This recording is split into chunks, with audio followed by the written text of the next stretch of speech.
أعوذ بالله من الشيطان الرجيم. بسم الله الرحمن الرحيم. الحمد لله الذي أنزل على عبده الكتاب ولم يجعل له عوجا قيما لينذر بأسا شديدا من لدنه ويبشر المؤمنين الذين يعملون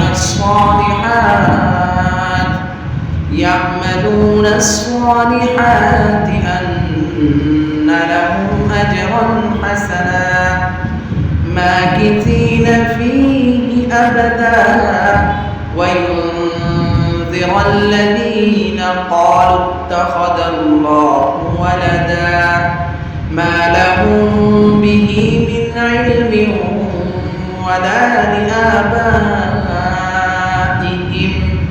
كبرت كلمة تخرج من أفواههم إن يقولون إلا كذبا فلعلك باخع نفسك على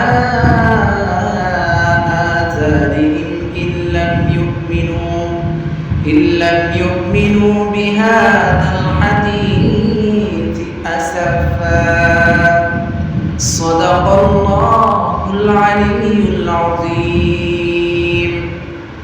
প্রিয় শ্রোতাবৃন্দ, আপনাদেরকে আমি শুনাইলাম সূরা কাহফের কিছু অংশ বিশেষ।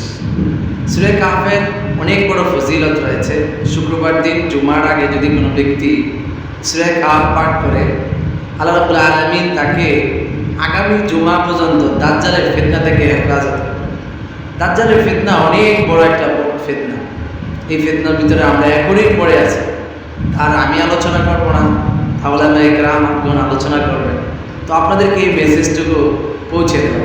আল্লাহ রাব্বুল আলামিন আমাদের সবাইকে দাজ্জালের ফিতনা থেকে বেঁচে থাকার তৌফিক দান করেন। ধন্যবাদ।